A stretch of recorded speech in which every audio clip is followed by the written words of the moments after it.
What's up, everybody? So, after past 10 years of personal development, productivity, wealth mindsets, and whatnot, I'm going to share with you in this video one of my favorite exercises I've done and I continue to practice today. They've helped me to transform my mindset, my beliefs, my energy when it comes to improving my life, right? Not just to make more money, but to enjoy every single area of my life, right? It's called the self-identity blueprint, and with that, we'll get started. So, since 2011, I've been obsessed with this entire world, right, of personal growth, personal development. Ever since I read a Tony Robbins book, like when I was like more than 12 years ago, at least on this video. And since then, I was studying everything I could to learn about lasting change. And one of the best things, I think one of the best articles of all time was by this guy called James Clear. Many of you would know that he's the author of Atomic Habits. And his work had a big influence on how I built master mentors about creating lasting change, especially when I was so passionate and just excitedly sharing about productivity systems and high performance habits. But it wasn't until recently, right, that what I missed was probably the biggest lesson of all, which is true behavior change is identity change. And this is one of the first few things that James Clear talks about at the very beginning. And so in other words, you can stack all the habits, routines, systems in the world, but if deep down you still see yourself as the same person, those habits won't stick because our actions will always return to who we believe we are. And they hit me very hard. So again, this entire training video, the personal down of everything I've learned through coaching, lots of inner work and real life research and testing about upgrading your level of self-identity so everything else flows a lot smoother, a lot easier, and you get to achieve every area of life in a very aligned manner. Okay, so with that, we will get started. So, a couple of big lesson insights we have gone to the actual practice because it's a very simple activity you can do immediately. And it's what I learned from this, I think, multiple 7-8-figure entrepreneur called Marc, which is what he calls the elephant and the rider. So one of the most powerful analogies that shifted everything was that our mind operates on two distinct levels. The conscious mind, which is the rider, the one riding the elephant, and the unconscious mind, the elephant, very strong, very powerful, right, and drives most of our actions moving forward. And so the key insight you're going to learn here, and hopefully you can visualize it right now, which is no matter how much your rider, which is the conscious mind, wants to move in a certain direction, if your elephant, right, the strong creature that you're trying to ride isn't on board, you will forever stay stuck and there will always be resistance.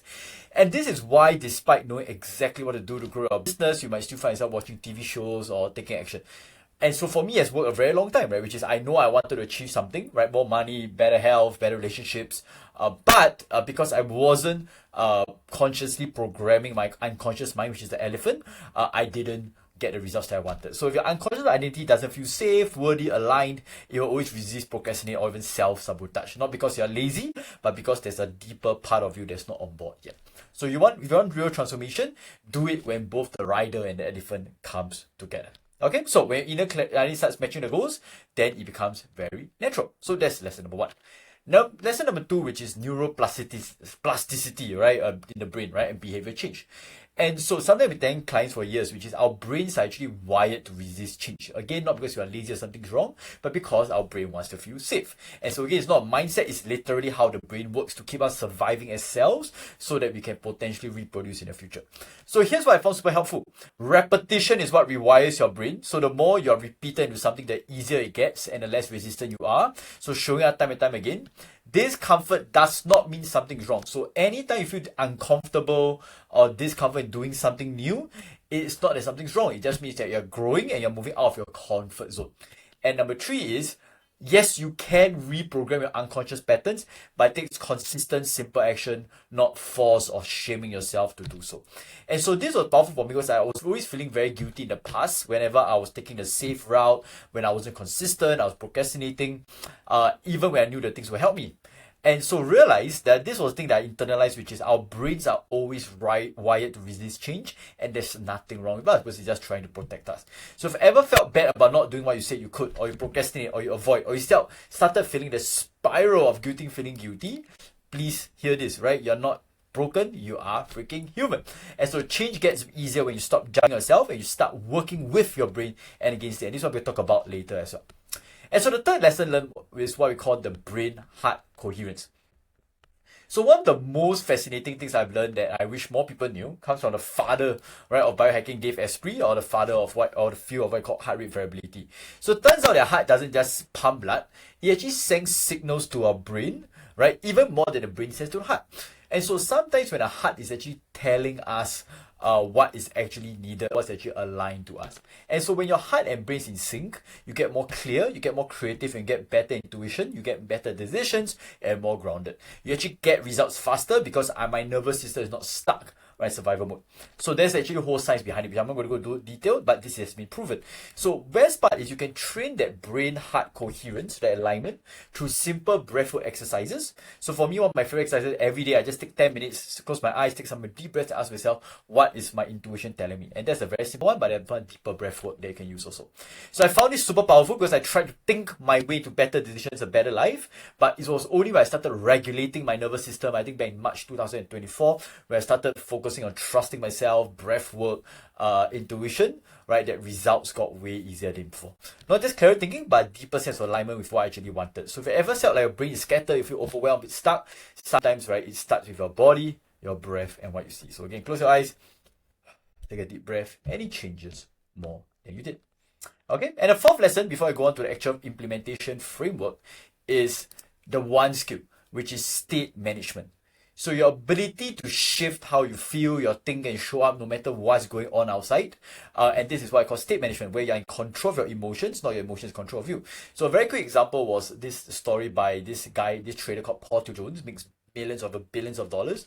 He once made over $100 million, but after that he see a slump, right? Until Tony Robbins coached him. And all Tony Robbins did was to ask him, hey, can you just show me, right, on the day where you made $100 million, how were you like? Can you share me how do you get to work? How were you sitting? What were you thinking? Right? And what Tony Robbins simply did was to replicate whatever he did that made $100 million for the rest of his trading life. And he was able to get more consistent results from that. And all because of his state management. So the question is, when you're doing your work, what is your state? Are you controlling your emotions, or is your emotions controlling you? Okay, so again, your physical state, right, directly impacts your mental performance. Your movement, right, plus emotion can create new patterns, new states as well. And if you learn what we call create a power move, that means one activity you can go to over and over again, right, to start pumping yourself up, right, to get more energy, more excitement, right, or even to be more grounded, more peaceful, more patient, right, you can snap right into your best self comment. So if you follow Tony Robbins before, this is what very simple one, which is called state management. And some of you might have heard it before. The question is, have you been applying it? So can you be moving your physiology, moving your body? Right? So how movement do you do? Where do you focus on, right? When you sit down, you listen, right, into your mind. Where do you focus on? Do you focus on fear? Focus on gratitude? Do you focus on yourself? Or do you focus on helping other people? Okay, so again, if you have the template, you'll probably see the document below here, the 3-minute exercise. And again, what do you say to yourself? Again, this is one of the most powerful videos I have about reframing challenges, failures, opportunities. A quick 2-minute video. You can check it out. I hope this serves you for the rest of your life, as it has does for me. Okay, so again, these are some of the biggest lessons I've learned about self-identity. And so right now, I'm going to do the actual implementation framework. And I'm going to go through what I call the self-identity blueprint later. That you can use it for yourself. So the first thing I want to do is every morning, right now, and I know it sounds very woo-woo or whatnot, but I just think about sometimes even like 1 minute or 2 minutes. I actually, before I dive in the day, I actually take a few minutes to rehearse my top 1 to 3 goals for the day. Some of you might use Tony Robbins morning routine, some might use other visualizations. One, for me, sometimes I do it peace and quiet. So I don't just think about the goal, but I actually put my brain, right, to perceive at least, at the very least, that I got them done. Because it trains my focus, because my brain started filtering for what matters, right? This is what we call the reticular activating system. So the more you remind yourself and train your focus about what really matters to you, the more you filter everything that don't matter and only focus on what really matters. That's why small little problems don't really bother me much in life. It aligns your energy, so you feel the version, right, of what you do that really did it. And it also primes your subconscious to start working for you, not against you. So this is a huge one about elephant rider, which is you train your elephant, your heart, right, and your subconscious to about what are the goals that are actually important to you. So for me, I have what we call a personal document that I read almost every day. So again, you can check it out later somewhere in the YouTube. You do that, your actions will start following that belief automatically. So I'll go through the document later because that'll take quite a while. But number 2 is, again, I also do a little bit of it at night as well. I do this thing called daily highlights, with just a quick reflection about my day, right? What have I done well? What could I have done better? What's my focus on next day? As simple as that. Okay, so again, I program my mind every night besides visualizing my goals, right, to review them. And then about 3 to 5 times a week, again, what I do is I actually reflect and ask myself, is what I'm doing still aligned to me. So typically sometimes I do up to 7 days a week. Again, it just takes a 10-minute exercise. I actually sit down and just ask myself, what's my intuition telling me? And that helps me to sync my heart and brain along with a little bit of a breath work. Just deep breathing as well. Okay. The next thing I call my power move. So for me personally, my power move. So again, if you don't know what the power move is, just go and Google or YouTube it around. But basically what I do is one, I chose my power move. For me, just snapping my fingers and doing what one of my favorite WWE wrestlers called Brock Lesnar does, which is just pumps right overhead. Right? And what I did is basically when I was doing those moves, I would listen to songs, right, or remind myself of big things that created what I call a peak state, right, and snaps me into the most powerful version of myself. So whenever I snap my fingers, right, meaning my whole body becomes a bit more energized because I'm so conditioned to the activity already, right, or when I pump my chest like that. Again, I'm not going to go through the entire style of what a power move is. You can Google it somewhere. If not, just attend Tony Robbins. And number 4 is I always upgrade my beliefs by reflections, talking to people, so and so forth. So again, as a quick bonus for getting all the way to this video, you'll get my entire lifetime access to my MIGPT to support you with balancing those beliefs. And so what I'm going to do is, before we go on to the identity blueprint template, this is really what I call the true transformation, which is the gap between knowledge versus action. So again, most people aren't stuck because they don't know enough. You probably have heard the power of identity before or the power of mindsets. The question is, how have you been applying it?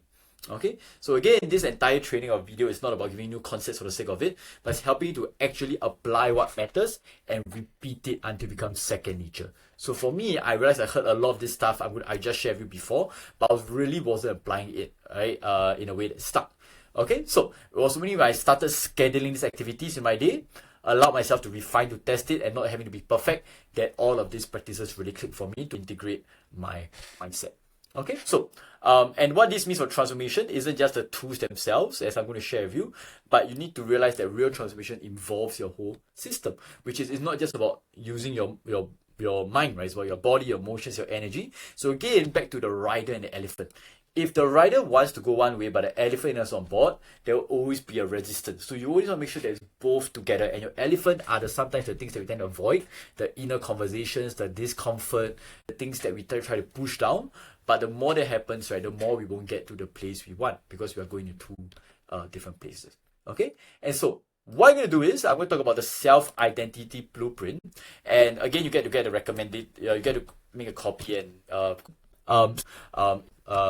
I think over click here, you can put so number 1 is you can add any important reminder here or your mini vision board, just a quick reminder about what your biggest goals if you want to.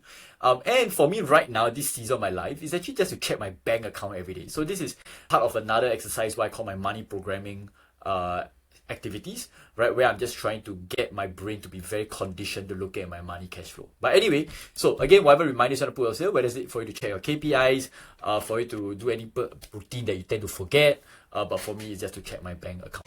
Okay, and so the next thing what I do is I write down about 8 different principles in my life that I want to embrace.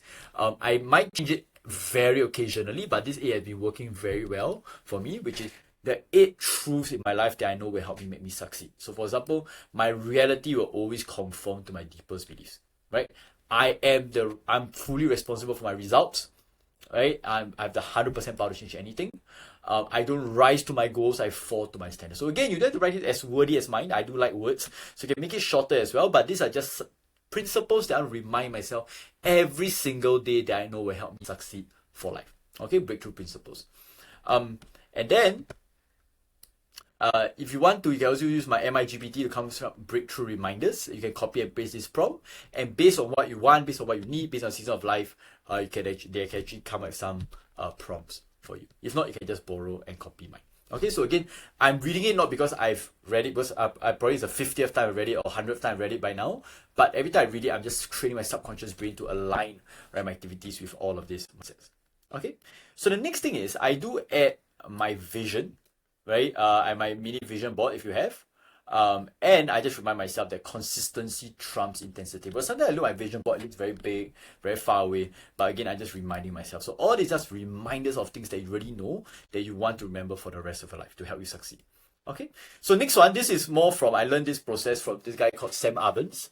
And he talks about this thing called the self-alchemy blueprint. So seven is like multiple 8, 9-figure entrepreneurs were legendary coaches of all time. Founder of School, if you know. So this is something that he did. That I borrowed, which is you should to write down what's your story, right? So for me, I put Mark Till's story, and then I would just say, hey, having a net worth, right, helping people in lives, and this is the unfinished story of Mark Till, and a bit of to be continued. Okay, so this is it. Next one is my manifesto. So these are all the things that I wrote down that I actually want in my life. I want to eventually be a multi-million entrepreneur. Everything, husband, father, friend, son, right, runs an amazing business. No plans to retire, right, to empower others in the future. So again, you can read through all of this, but you can also type it on your own, right, in a way that makes sense for you. So my suggestion is don't copy what I do. Use mine as inspiration, okay? But most importantly, use it in a way that makes sense for you. Manifesto, create one of your own also.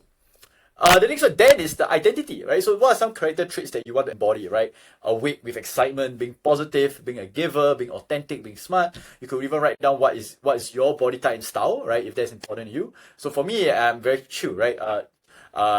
These are the life achievements besides money that's important to me, right? Impact number of people, right? Best-selling book. I want to go for a Disneyland VIP experience one day in my life. Want to watch WrestleMania live. So again, there are some bucket list just to remind yourself again every day. Okay, and then these are more specific goals if you want to. It can be financial goals, it can be other kind of personal goals as well. It can be money goals, it can be health goals. So they're just goals that you want for the next 1 year, so or from now till end of the year. Okay, what are some personal behavior goals? So don't just focus on the big goals and outcomes. Sometimes it goes about your behavior. So at least a weekly date night with my wife. I want deep work each morning, create positive impact. I want to ask for help even if it's uncomfortable. I want to do my daily 5 and daily highlights as my non-negotiables. I also be a powerful role model, right, for the people around me. So these are about personal and behavior goals. And what are some unquestionable standards that you will never want to infringe on, right? Integrity, keeping your agreement, and being 100%. Okay, so formations are just, to me, just like the others. Like it enough, I can eventually put it up to all the way to the what I call that. Okay, and then this is where I put others, right? So all the others, you can put your life book, right? And if you have time, you can read it up. So look at it. This is not really a long. It takes a while to create it, maybe a couple of hours. But I've done it once, and I'm benefiting it for the rest of my life. I've done it for about close to a year already. And every day I take maybe about 5 minutes, right, to read it, just to read through it. So again, there's no like fixed process. Do it in a way that aligns with you. But what I realized is when I created this, and now I put it as almost a daily thing to read it briefly. It just reminds myself what I want, my goals. I get inspired daily towards the kind of life that I want. So again, as a gift to all of you for being here, you'll get my if you got value, let me know if you have any questions. And yeah, I'll see you in the next video. Bye.